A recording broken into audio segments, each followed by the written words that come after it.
नमस्कार, स्वागत है आपका वन इंडिया हिंदी की चुनाव एक्सप्रेस में, जो आपके लिए लेकर आई है लोकसभा चुनाव 2024 की गहमा गहमी से जुड़ी खास खबरें। आइए देखते हैं आज क्या कुछ खास रहा चुनावी मैदान में। लोकसभा चुनाव के बीच कांग्रेस को एक और बड़ा झटका लगा है। पार्टी के दिल्ली कांग्रेस अध्यक्ष अरविंदर सिंह लवली ने अपने पद से इस्तीफा दे दिया है। लवली ने पत्र लिखकर अपनी नाराजगी की वजह भी बताई, जिसमें कन्हैया कुमार और उदित राज जैसे बाहरी चेहरों को लोकसभा चुनाव के लिए दिल्ली में टिकट देना शामिल है। अरविंदर सिंह लवली ने कांग्रेस के राष्ट्रीय अध्यक्ष मल्लिकार्जुन खड़गे को इस्तीफा सौंपा। इस्तीफा देने के बाद अरविंदर सिंह लवली ने क्या कुछ कहा, सुनिए। तो असूलों की और जो कांग्रेस का कार्यकर्ता दिल से महसूस करता है, उस पीड़ा को मेंशन करते हुए मैंने जो है अपना इस्तीफा भेजा है और मैंने अध्यक्ष पद से इस्तीफा भेजा है। तो मैं इतना ही केवल आपको कहना चाहूँगा और मैं तमाम कांग्रेस के कार्यकर्ताओं का दिल की गहराइयों से धन्यवाद करना चाहता हूँ, जो आज सुबह से तकरीबन 30 से 35 हमारे एक्स एमएलएस आज मुझे मिलके गए हैं। बड़ी तादाद में इंडिविजुअल अलग अलग एरियाज के कार्यकर्ता मिलके गए हैं। अरविंदर सिंह लवली के इस्तीफे के बाद दिल्ली में सियासी पारा गर्म हो चुका है, साथ ही प्रतिक्रियाओं का दौर भी शुरू हो चुका है। लवली के इस्तीफे पर कांग्रेस और बीजेपी नेताओं ने क्या कुछ कहा, सुनिए।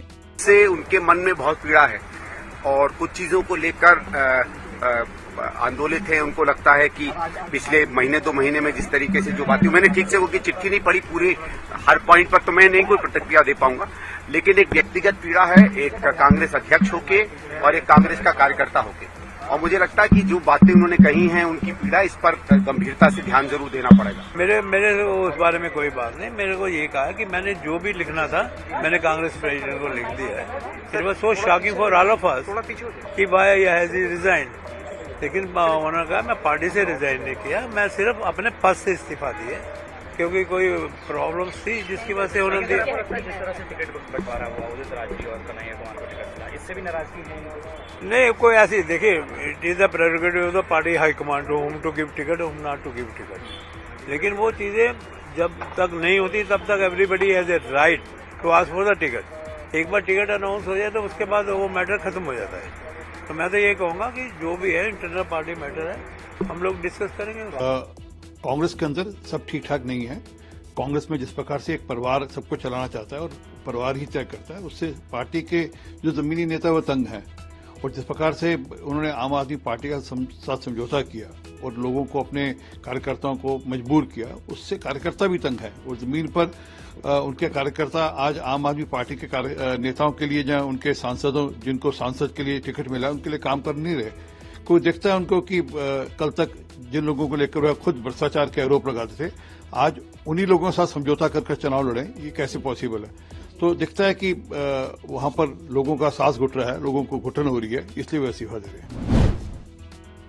कांग्रेस नेता राहुल गांधी के आरक्षण पर दिए बयान पर केंद्रीय गृह मंत्री अमित शाह ने तगड़ा पलटवार किया है। उन्होंने कांग्रेस नेता पर झूठ बोलने का आरोप लगाया है, सुनिए। राहुल गांधी निराधार झूठ बोलकर लोगों को गुमराह करने का काम कर रहे हैं। भारतीय जनता पार्टी की सरकार इस देश में 10 साल से चल रही है और दोनों बार पूर्ण बहुमत की सरकार मिली है। अगर भारतीय जनता पार्टी की मंशा होती कि आरक्षण को खत्म करना है तो हो चुका होता, बल्कि नरेंद्र मोदी जी ने पूरे देश के दलित, पिछड़े और आदिवासी भाई बहनों को गारंटी दी है, जब तक भारतीय जनता पार्टी है आरक्षण को कोई हाथ नहीं लगा सकता। अमित शाह के अलावा आरएसएस प्रमुख मोहन भागवत ने भी आरक्षण को लेकर अपनी बात रखी। हैदराबाद में एक कार्यक्रम में भागवत ने कहा कि संघ का मानना है कि जब तक जरूरत है आरक्षण जारी रहना चाहिए। आरएसएस ने कभी ये नहीं कहा कि आरक्षण खत्म होना चाहिए, सुनिए। अभी मैं यहाँ आया कल तो मैंने सुना एक वीडियो घूम रहा है कि संघ वाले बाहर से तो बात ही अच्छे करते, अंदर जाके कहते हैं आरक्षण का हमारा विरोध है, बाहर हम बोल नहीं सकते। अभी एकदम असत्य बात है, गलत बात है। जब से आरक्षण आया है तब से संविधान सम्मत सारे आरक्षण को संघ पूर्ण समर्थन देता है और संघ ये कहता है कि आरक्षण जिनके लिए है उनको जब तक आवश्यक लगेगा या सामाजिक कारणों से दिया गया है, वो भेदभाव जब तक है तब तक ये आरक्षण जारी रहना चाहिए। लोकसभा चुनाव के बीच आरोप प्रत्यारोपों का दौर भी जारी है। इसी कड़ी में प्रधानमंत्री नरेंद्र मोदी ने कर्नाटक के बेल्लारी में चुनावी जनसभा के दौरान हुबली कॉलेज में हुई घटना को लेकर कांग्रेस पर निशाना साधा और कहा कि कांग्रेस राज में बेटियां सुरक्षित नहीं हैं। सुनिए। ये है कि कांग्रेस के राज में हमारी बेटियां भी सुरक्षित नहीं है। हुबली के कॉलेज में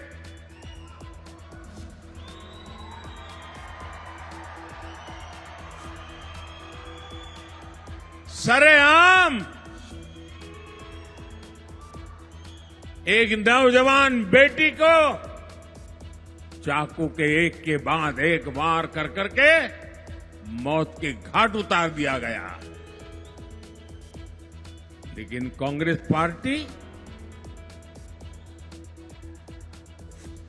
इस प्रकार की प्रवृत्ति करने वालों के लिए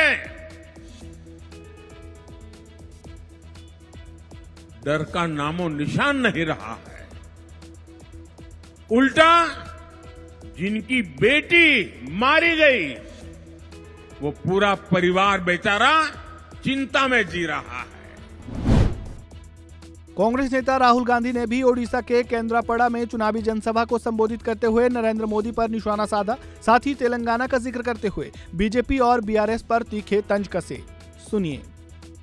तेलंगाना में हमारे यहां आज मंत्री आए हैं, वो आपको बताएंगे कि तेलंगाना में बीजेपी और बीआरएस की शादी थी।